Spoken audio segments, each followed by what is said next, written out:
ወንጌል ጥዑም ዜና ዝመለብዚ በሓልዮት ናይ ኤርትራ ኦርቶዶክስ ተዋህዶ ቤተ ክርስቲያን ሃገረ ስብከት ሰሜን አሜሪካ ክፍለ ትምህርቲ እናተዳለወ ዝቐርብ ሰሙናዊ ናይ ስብከት ወንጌል አገልግሎት እዩ።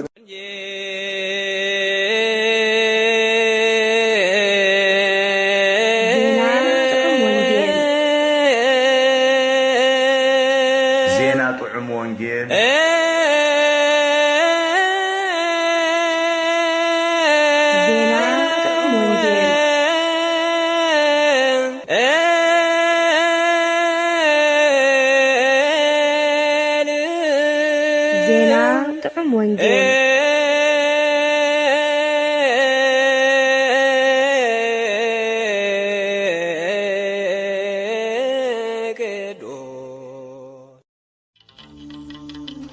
አእምሮ ዝማርኽ አጽዋር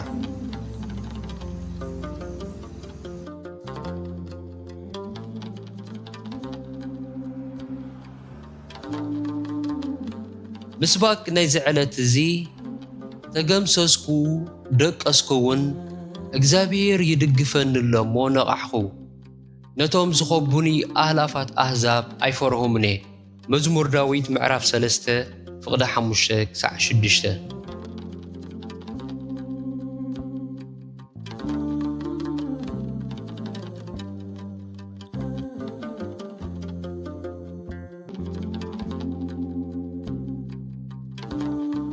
ንባባት ወንጌል ቆሎሴ ምዕራፍ 3 ፍቕደ 1-11 ቀዳማይ ጴጥሮስ ምዕራፍ 3 ፍቕደ 15 ፍጻሜ ግብረ ሐዋርያት ምዕራፍ 13 ፍቕደ 26-42 ሉቃስ ምዕራፍ 24 ካብ ፍቕደ 33-40 ቅዳሴ ዘዲዮስቆሮስ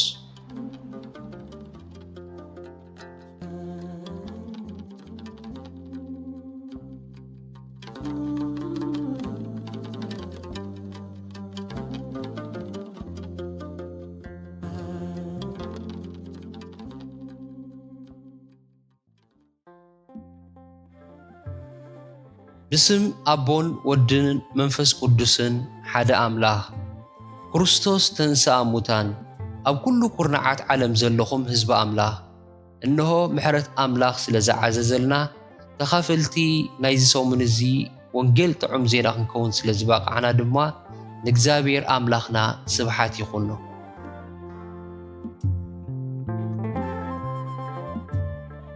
ደጊም ምስ ክርስቶስ ካብ ሞት ተንሥኢኩም ኢኹም እሞ ቀልብኹም ኣብቲ ኣብ ሰማይ ዘሎ ነገር ኣብቲ ክርስቶስ ኣብ የማን ኣምላኽ ተቐሚጥዎ ዘሎ ግበሩ። ኣእምሮኹም ናብቲ ኣብ ምድር ዘሎ ዘይኮነስ ናብቲ ኣብ ሰማይ ዘሎ የቕልብ። ከመይ ሞይትኩም ኢኹም ህይወትኩም ምስ ክርስቶስ ኣብ ኣምላኽ ተሰዊራላ። ቆሎሴ ምዕራፍ 3 ፍቕደ 1-3 ካልኣይ ትርጉም። እነሆ እዚ ዕለት እዚ ራብዓይ ሰንበት ናይ ዘመነ ትንሣኤ እዩ። እዚ ሰንበት እዝን እዚ ዝስዕብ ሰሙንን ብዛዕባ ምስጢረ ትንሣኤ ሙታን ክንመሃርን ክነስተንትንን ብቅድስቲ ቤተ ክርስቲያንና ዝተሰርዐልና ቅንያት እዩ። ምክንያቱ ናይ ጎይታና ናይ ሞቱን ትንሣኤን ዕላማ ንዓና ኣብ ትሕቲ ምርኮ ሞትን ሲኦልን ንዝነበርና ደቂ ኣዳም ትንሣኤ ሙታን ክውሕሰልና እዩ። ከምኡ ስለ ዝኾነ ከዓ ነዚ ዕለት እዚ ተሰሪዕልና ዘሎ ናይ ቅዱስ ያሬድ መዝሙር ተንሥአ ወአንሥአ ኩሉ ሙታን ማለት ተንስኡ ንኹሎም ሙታት ኣተንስኦም ዝብል እዩ። ናትና ናይ ትንሣኤ መሰረት ናይ ጎይታና ትንሣኤ እዩ።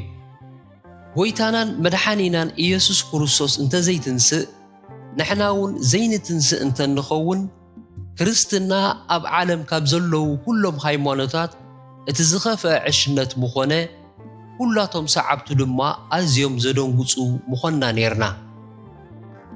ብመሰረት ስርዓት ቅድስቲ ቤተ ክርስቲያንና እዛ ትስዕብ ድሕሪ ትንሣኤ ድሕሪ 25 መዓልታት ቅድሚ ጰራቅሊጦስ ድማ ቅድሚ 25 መዓልታት ዘላ ረቡዕ ርክበ ካህናት ተባሂላ ትጽዋዕ። ኣብ መንጎ በዓለ ትንሣኤን በዓለ መንፈስ ቅዱስን ዘለዋ መዓልትታት 50 መዓልትታት እየን። ስለዚ ርክበ ካህናት ልክዕ ኣብ ፍርቂ እያ ትውዕል፣ ኩሉ ግዜ ድማ ረቡዕ መዓልቲ እያ ትውዕል። እዚ ናይ ርክበ ካህናት መዓልትን እዚ ንዕኡ ዘማእከለ ሰሙንን ኣበ ንስሓ ካህናት ነቲ ናይ ኣበ ነፍሲ ማለት ነቲ ስድራ ቤታዊ ናይ ጉስነት ኣገልግሎቶም ብፍሉይ ክዝክሩሉን ብዛዕባ ኣፈጻጽማ ኣገልግሎቶም ርእሶም ክምርምሩሉን ዝተሰርዐሎም መዓልትን ቅንያትን እዩ። ኣብታ ናይ ርክበ ካህናት ረቡዕ መዓልቲ ናብተን ብሓላፍነት ዝጓስይዎን ስድራ ቤታት ክበጽሑ ዝውዕልሉ መዓልቲ እዩ። እዚ ማለት ግን ናብተን ዝጓስይዎን ስድራ ቤታት ኣብዛ ሰሙን እዚኣ ጥራሕ እዮም ዝበጽሑ ማለት ኣይኮነን። ኣብዚ ናይ ርክበ ካህናት ቅንያት እዚ ብዛዕባ ኣገልግሎቶም ርእሶም ክምርምሩን ብዛዕባቲ ብእግዚኣብሔር ብምሕረት ዝጸጎቦም ተሓታትነት ዘለዎ ሃዋርያዊ ኽብሪ ነቲ ወሃቢ ኣምላኽ ከመስግኑን ይግብኦም። ኣብ ሰሙን እዚ ብደረጃ ኦርቶዶክስ ተዋህዶ ቤተ ክርስቲያን ብፍሉይ ንኣበ ንስሓ ካህናት ብሓፈሻ ድማ ንኹላቶም ኣገልገልቲ ቤተ ክርስቲያንን ንማሕበር ምእመናን ትምህርቲ ሰንበትን ብዛዕባ ኣገልግሎት ኣበ ነፍሲ ኣስተምህሮ ማለት ትምህርቲ ኣበ ነፍሲ ዝወሃበሉ ቅንያት እዩ። ካህናት ናብተን ስድራ ቤታት እናኸዱ ስሩዕ ናይ ምብጻሕን ናይ ምስትምሃርን ሓላፍነት ከም ዘለዎም ንምዝኻኻርን ንምዕጣቕን ዝዓለመ ቅንያት እዩ። ናይ ኣበ ነፍሲ ኣገልግሎት መስቀል ኣሳሊምካን ጸሎት ደጊምካን ማኣዲ ባሪኽካን ምኻድ ጥራሕ ኣይኮነን። ኣብታ ስድራ ንዘለዉ ውሉድን ደቅን ሰራሕተኛ ገዛን ምስታ ስድራ ተጸጊዖም ንዝነብሩ ዓጽመ ስጋን ዕለትን ሰዓትን ዝተመደበሉ ስሩዕ ትምህርቲ ቤተ ክርስቲያን መሃብ ብቤተ ክርስቲያንን ብኣምላኽን ተሓታትነት ዘለዎ ናይ ኣበ ነፍሲ ኣገልግሎት እዩ። ምእመናን እውን ምስ ኣገልገልቶም ክተሓዋወሩን ካብዚ ዘቤታዊ ኣገልግሎት እንታይ ክጽበዩ ከም ዝግብኦምን ክፈልጡን ስለ ዝግባእ ብዛዕባ ኣገልግሎት ኣበ ነፍሲ መሰረታዊ ኣፍልጦ ዘስንቖም መንፈሳዊ ትምህርቲ ክረኽቡ ግቡእ እዩ። ናይዚ ዕለት እዚ መሪሕ ጠቕስናን ኣርእስትናን ምስ ትንሣኤ ክርስቶስ ቀጥታዊ ምትሓዝ ዘለዎ እዩ። ቀልብናን ኣእምሮናን ናብ ሰማይ ክቐንዕ ዝኽእል ምስ ክርስቶስ ካብ ሓጢኣት ተንሲኢና ንጽድቂ ዝተንሳኣና ሰባት ምስ እንኸውን እዩ። ሽዑዩ ኣእምሮና ብክርስቶስ ክማርኽ ዝኽእል፣ ንኣእምሮና ማሪኽና ንክርስቶስ ክነግዝኦ እንኽእል ድማ ንኹሉ እቲ ንኣእምሮ ዝማርኽ ኣጽዋር ምስ እንዕጠቕ እዩ። ቅዱስ ጳውሎስ ኣብቲ ናብ ሰብ ቆሮንጦስ ዝጸሓፎ መልእኽቲ ኣጽዋር ውግእና ኣብ ቅድመ ኣምላኽ ንምፍራስ ጽኑዕ ዕርድታት ብርቱዕ እምበር ስጋዊ ኣይኮነን፣ ብኡ ኸዓ ሓሳባትን ምስ ፍልጠት ኣምላኽ ንዝጻላእ ልዕል ዝበለ ነገር ኩሉን እናፍረስና ኩሉ ኣእምሮውን ንምእዛዝ ክርስቶስ ንማርኸሉ ኢና ብምባል ጽሒፍልና ኣሎ። ካልኣይ ቆሮንጦስ ምዕራፍ 10:4-5። እዚ ቅዱስ ሃዋርያ ኣብርሂልና ከም ዘሎ እዚ መንፈሳዊ ኣጽዋር እዚ ቀንዲ ዕላምኡን ተልእኹኡን ኣእምሮ ምምራኽ እዩ። ሓደ ኣእምሮ ተማሪኹ ዝበሃል ድማ ንክርስቶስ ክእዘዝ ምስ ዝኽእል እዩ። ስለዚ ቅድስቲ ቤተ ክርስቲያን ኩሎም ኣገልገልታ መንፈሳዊ ኣጽዋር ዓጢቖም ውጋ ኣምላኽ ይዋግኡ፣ ተዋጊኦም ድማ ይዕወቱ ከም ዘለዉ ዘረጋግጹ ንክርስቶስ ዝእዘዙ ምእመናን ክፈርዩን ከፍርዩን ይግባእ። ኣብዚ ዕለት እዚ ብዛዕባ ኣእምሮ ዝማርኽ ኣጽዋር ክንምሃር ዘድልየሉ ምኽንያት እምበኣር ንሱ እዩ። እቶም ናይ ክርስቶስ ኣመንትን ሰዓብትን ዝኾንና ኩላትና እውን በቲ ናይ ክርስቶስ መንፈሳዊ ኣጽዋር ኣእምሮና ተማሪኹ ንክርስቶስ ይእዘዝን ይግዛእን እንተልዩ ክነረጋግጹን ይግባእ እዩ። ንምእዛዝ ዘይተማረኸ ኣእምሮ ሒዝካ ናብ ቤተ ክርስቲያን ምምልላስ ክርስቲያኔ ምባል ኣብ ትዕዝብትን ፍርድን ናይ ኣምላኽ ዘውድቐና ጠባሪ ልምዲ እዩ። ንርእስና ነቶም ዝስዕቡና ሰባት ደኣ ይጥብረልና ይኹን እምበር ነቲ ንሓቂ ኣብ ውሽጥና ዝደልያ ልብን ኮላሊትን ዝምርምር ኣምላኽ ምጥባር ግን ፈጺምካ ዘይሕሰብ እዩ። ስለዚ ኣእምሮና በቲ ናይ ኣምላኽ መንፈሳዊ ኣጽዋር ንምእዛዝ ክርስቶስ ከም ዝተማረኸ ከነረጋግጽ ይግባእ እዩ። እቲ ሓቂ ከምኡ ካብ ኮነ እግዚኣብሔር ንምንታይ ንኣእምሮና ክማርኽ ከም ዝደሊ እቶም ንኣእምሮና ዝማርኹ ኣጽዋር ኣምላኽ እንታይ ምዃኖም ወዘተ ጽቡቕ ጌርና ክንፈልጥ ይግባአና።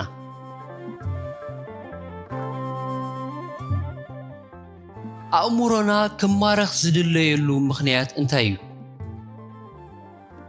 ብትምህርቲ ኾነ ብተመክሮ ከም እንፈልጦ ኩሉ ኣካላት ሰብነትና በኣእምሮ እዩ ዝግዛእን ዝመሓደርን። ባህርያትና፣ ግብርታትና፣ ኣተሓሳስባና ኾነ ቃላትና በኣእምሮ እዩ ዝምእዘዝ። ዋላቲ ስነ ተግባር ናይ ኩሉ ሰብነትና እውን ኣእምሮ እዩ ዘነባብሮ። ኣካላት ሰብነትና ምስ ኣእምሮ ዘለዎ ርክብ በገለ ምኽንያት ምስ ዘቋርጽ ብኡ ንውኡ ስርሑ ደው ዘብል። እዚ ኣዘውቲርና እንዕዘቦ ወቂዕ ሓንጎል ዝጠንቁ ለምሲ ናይ ፍርቂ ሰብነት ሩኡይ ኣብነት እዩ። ኣብቲ ፍርቂ ኣካልና ዝኾነ ትኹን ጥር እትብል ጉድለት ዘይብሉ ክነሱ ኣብቲ ንዑ ዘመሓላልፍ ክፍሊ ናይ ሓንጎል ጸገም ስለ ዘጋጥመ ጥራሕ ጥቕሚ ዘይብሉ ጾር ኮይኑ ይነብር። እቲ ወቕዒ ኣብቲ ንልብን ንሳምቡኡን ዘመሓልር ክፍሊ ናይ ሓንጎል ምስ ዝኸውን ቅጽበታዊ ሞት እዩ ዘስዕብ። እዚ ዝጠቐስናዮ ኣብነታት ኣገዳስነት ሓንጎልናን ኣእምሮናን ንምግላጽ ኣኻል እዩ። ናይ ሓደ ሰብ መንፈሳዊ ህይወት እውን ኣብ ኣእምሮ እዩ ዝምርኮስ። ምኽንያቱ ንመንፈሳዊ ህይወት ዘቑሙ እቶም ባህርያትናን ግብርታትናን ቃላትናን ኣተሓሳስባታትናን እዮም። እግዚኣብሔር ኮነ ሰይጣን ንኣእምሮና ክማርኹ ዝድለየሉ ምኽንያት ከዓ ንሱ እዩ። ኣእምሮ ብሰይጣን ምስ ዝማረኽ ምእዛዝና ንሓጢኣት እዩ ዝኸውን። ኣእምሮና ብኣምላኽ ምስ ዝማረኽ ድማ ምእዛዝና ንጽድቅን ቅድስናን እዩ ዝኸውን። መብዛሕትና እንምኮሮ ዝውትር ውድቀት ኣሎ። ብዙሕ ግዜ ብልሳንና እናሓጥእ ሰባት ምስ እንኸውን እሞ ሳዕቤን ቃላትና ምስ ተረኣየና ወይ እውን ብቓል እግዚኣብሔር ምስ ተራትዕና ድሕሪ ሕጂ ከምዚ ዝበለ ቃላት ኣይክዛረብን እየ ልሳነይ ክቋጻጸረ ኢልና ንምሕልን ንመጸባዕን ከይወዓልና ከይሓደርና ድማ ሓደ ሰዓን ክልተ ሰዓን ጥራሕ ዘይኮነ ማዕለያ ዘይብሉ ግዜ ክንደጋግሞ ንርከብ። ምምሓልን ምሕጣን ከዓ ፈጺሙ ዘይቋርጽ ዑደት ህይወትና ኮይኑ ይተርፍ። ብዛዕባ ዝሙትን ምንዝርናን ስኽራንን ባእስን ሓሶትን ሕሜትን ቁጣዓ ወዘተ ዝኣመሰሉ ኣበሳታት እውን ብኸምኡ እናደጋገምናዮም ንነብር። እቲ ከልቢ ናብ ትፉኡ ከም ዝምለስ ዓሻውን ከምኡ ንዕሽነቱ ይደጋግሞ። ከልቢ ናብ ትፉኡ ተመልሰ ሓሰማውን ተሓጺባ ኣብ ጸምሪ ኣንገርገረት ዝብል ምስላ ሓቂ ኣብ ህይወትና ይገሃል። ምሳሌ 26 ፍቕዲ 11 ቀዳማይ ጴጥሮስ ምዕራፍ 2 ፍቕዲ 22 ከም ሓሰማን ከም ከልብን ናብቲ ዘርሓቕናዮ ጽያፍና ደጋጊምና ክንመላለስ ዝገብረና ዘሎ ኣእምሮና ንምእዛዝ ክርስቶስ ስለ ዘይተማረኸ እዩ። ሐዋርያ ቅዱስ ጳውሎስ ነዚ ሓቂ እዚ ጉሩም ገይሩ ገሊጽልና ኣሎ። እምበኣርሲ ኣሕዋተየ ንስጋኹም ሕያውን ቅዱስን ንኣምላኽ ባህ ዘብልን መስዋዕቲ ጌርኩም ክተቕርብዎ ብምሕረት ኣምላኽ እምዕደኩም ኣለኹ። እዚ ማለት እቲ ናይ ኣእምሮ መንፈሳዊ ኣገልግሎትኩም እዩ።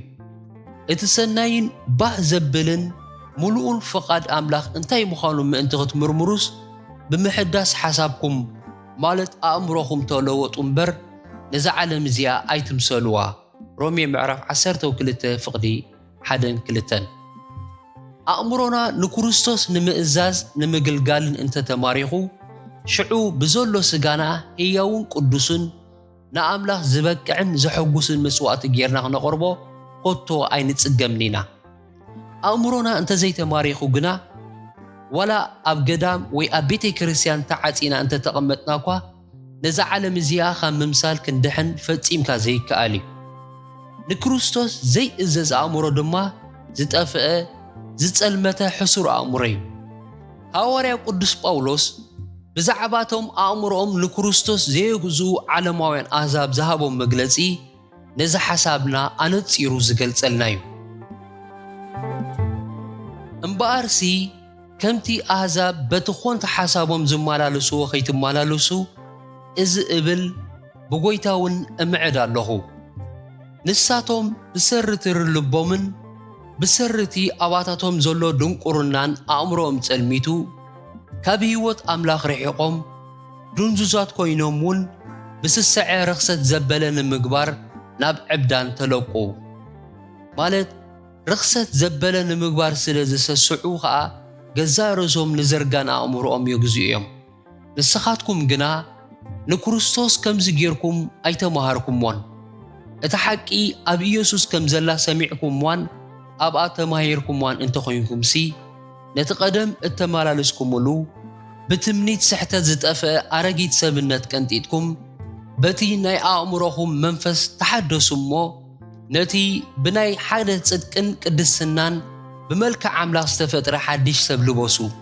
ኤፌሶን ምዕራፍ 4 ፍቕዲ 17-24 ብመሰረት እዚ ሐዋርያዊ ቃል እምበኣር እቲ ዝተፈጠርናሉ መልክዕን ምስልን ዓቂቡ ንክርስቶስ መሲሉ ብሓቀኛ ጽድቅን ቅድስናን ክመላለስ ዝኽእል ሰብ እቲ ብስራሕ መንፈስ ቅዱስ ዝተሓደሰን ንምእዛዝ ክርስቶስ ዝተማረኸን ኣእምሮ ዘለዎ ሰብ ጥራሕ እዩ።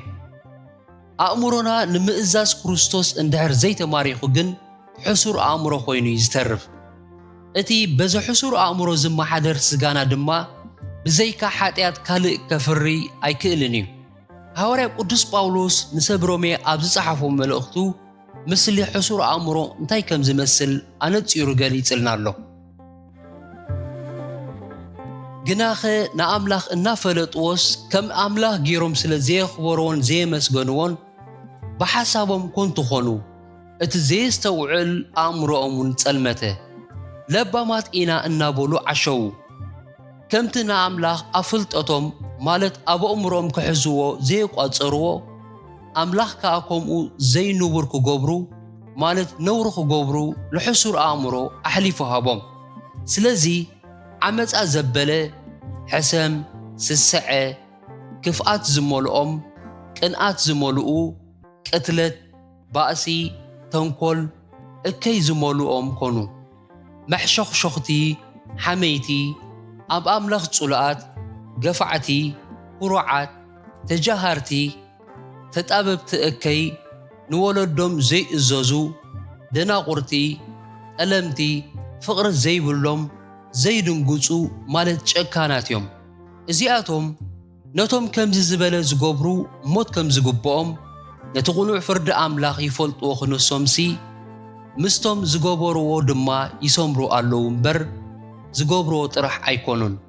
ሮሜ ምዕራፍ 1 ፍቕዲ 28-32 ብክርስቶስ ዘይተማረኸ ኣእምሮ ዝምራሕ ህይወት እምበኣር ነዚዩ ዝመስል መለለዩ ጸልማትን ኮንትነትን ዕሽነትን ጥራሕ እዩ። ናይ መወዳእታ ዓስቡ ድማ ዘለኣለማዊ ሞት እዩ። ካብዚ ዘይነብሩን ነውራምን ናይ ሓጢኣት ዝርዝራት ክንጸሪ እንተኾይና ኣእምሮና ንክርስቶስ ክማርኽ ክንፈቅድ ይግባእ። ዝተማረኸ ሰብ ንፍቓድ ናይቲ ዝማረኹ ኣካል ከም ዘገልግል ንክርስቶስ ተማረኽካ ምዃን ድማ ንክርስቶስ ጥራሕ እትእዘዝ ሰብ ምዃን ማለት እምበር ካልእ ትርጉም የብሉን።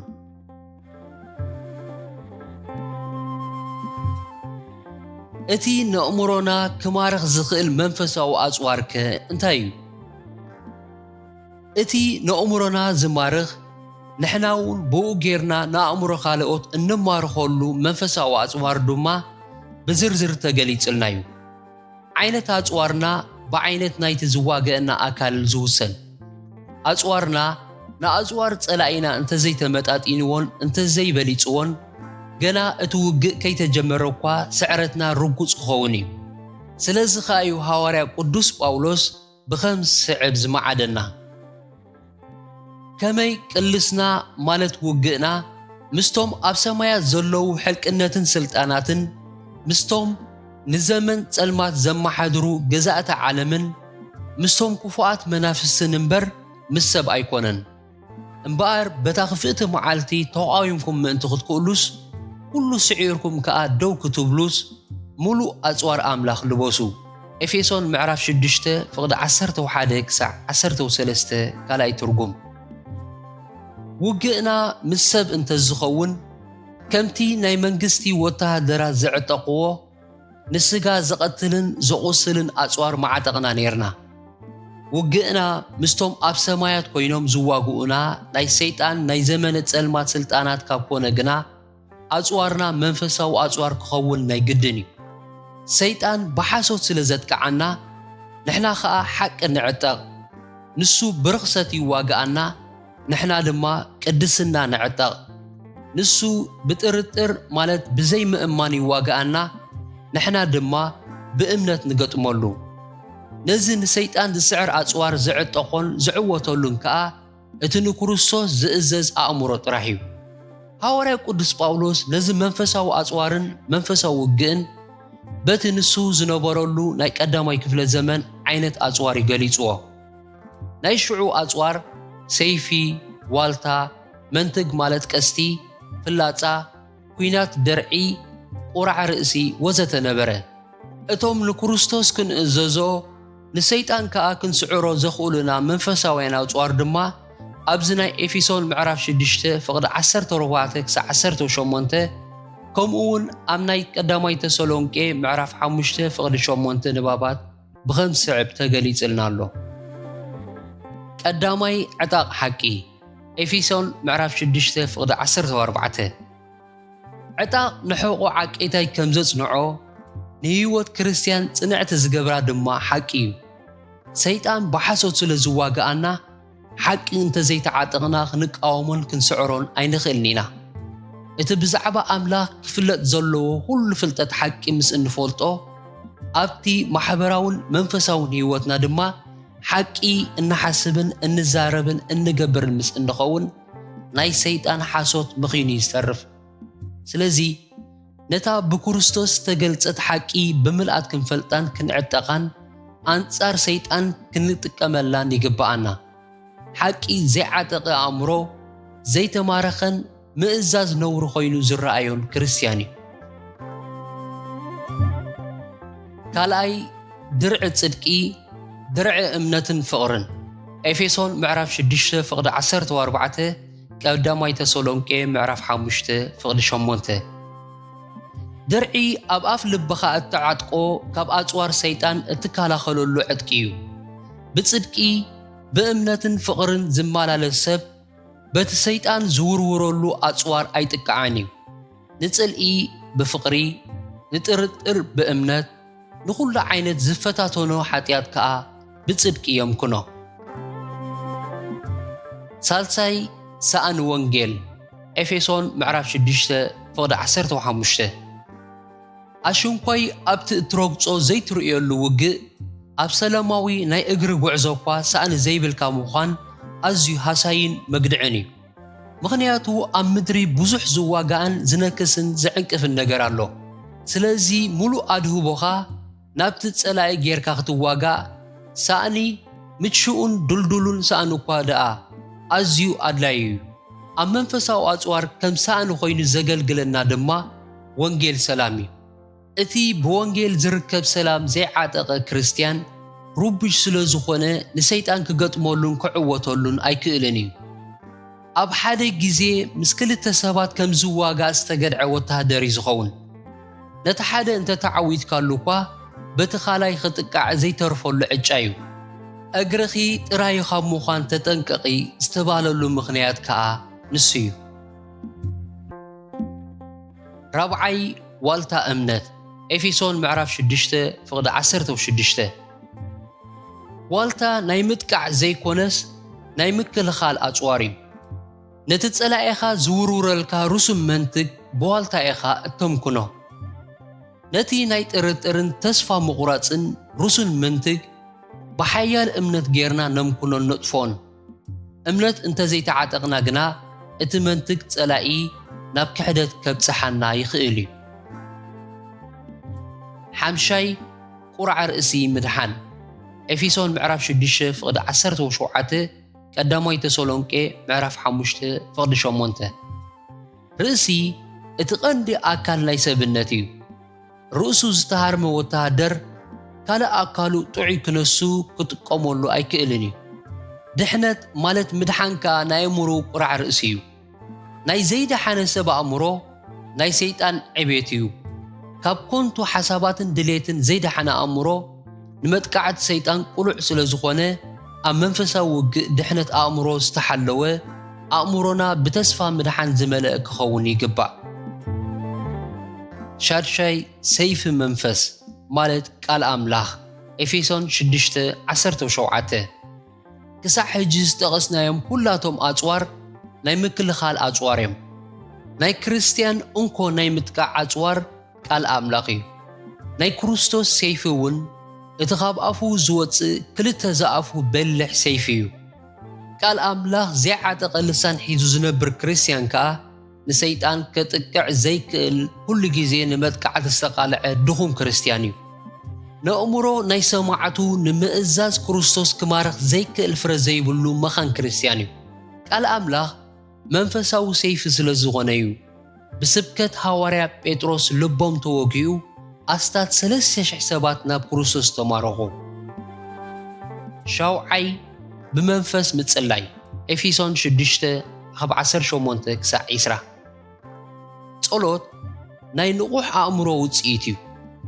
ጎይታ ንደቂ መዛሙርቱ ንቑሓት ኩኑ ኢሉ ደጋጊሙ ክምዕዶም ከሎ ጸልዩ ማለት እዩ ዝነበረ ስጋ ኩሉ ግዜ ንምድቃስ ይደክም እቲ ብመንፈስ ቅዱስ ዝምራሕ ክርስቲያን ግና ንምጽላይ ይነቅሕ ኣብ ኤፌሶን ምዕራፍ 6 ካብ ፍቕዲ 11-13 ከም ዝረኣናዮ ኣጽዋር ኣምላኽ ምልባስና ኣብ ቅድሚ ጸላእይና ንውግእ ደው ክንብል ኣብ ቅድሚ ኣምላኽ ከዓ ንኽብሪ ደው ክንብል ሓይሊ ዝህበና እዩ ጸሎት ድማ ኣገዳሲ ኣጽዋር ስለ ዝኾነ ደው ክንብለሉ እንኽእል ሓይሊ ዘዕጥቕና እዩ ካብዚ ዝዘርዘርናዮ ኣጽዋር ከም እንርድኦ እምበር ንርእስና ንክርስቶስ ክንእዘዝ ዘኽእለና ካልኦት ሰባት ከዓ ንምእዛዝ ክርስቶስ ክንማርኸሉ ዘኽእለና ጸሎት ቃል ኣምላኽ ምድሓን እምነት ናይ ወንጌል ሰላም ጽድቂ ፍቕሪ ሓቂ ዘዓጠቕና ምዃን እዩ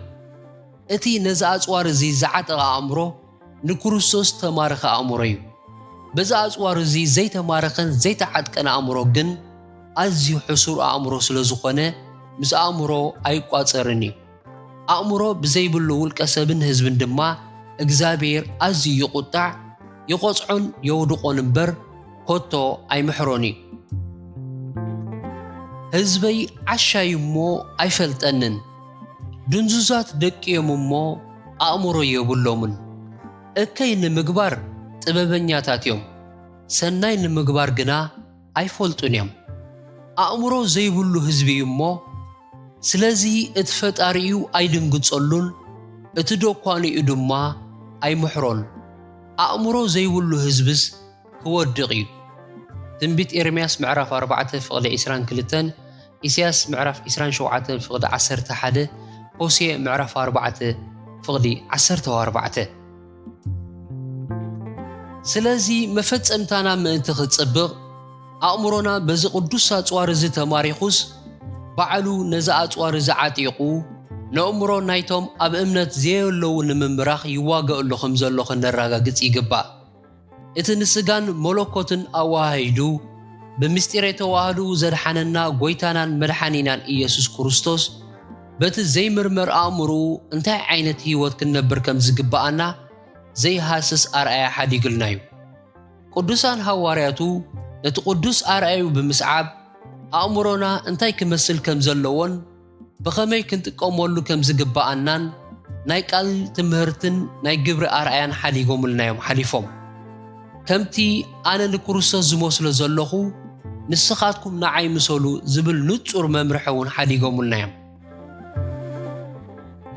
እምበር ኣእምሮና ንምእዛዝ ክርስቶስ ተማሪኹ ምህላውን በቲ ዝተማረኽናሉ ኣጽዋር ከዓ ንብዙሓት ሰባት ናብ ምእዛዝ ክርስቶስ ንማርኾም ከም ዘለናን ከም ዘየለናን ርእስና ንመርምር ብዝተማረኸን ዘይእዘዝን ኣእምሮ ምምልላስ ማለት መንፈሳዊ ርእሰ ቅትለት ምፍጻም ምዃኑ ተገንዚምና ንኸምዚ ዝበለ ዘሰካሕ ጽሑፍቶ ርእስና ኣሕሊፍና ኸይንህብ ወርቱክ ጥንቁቓት ንኹን።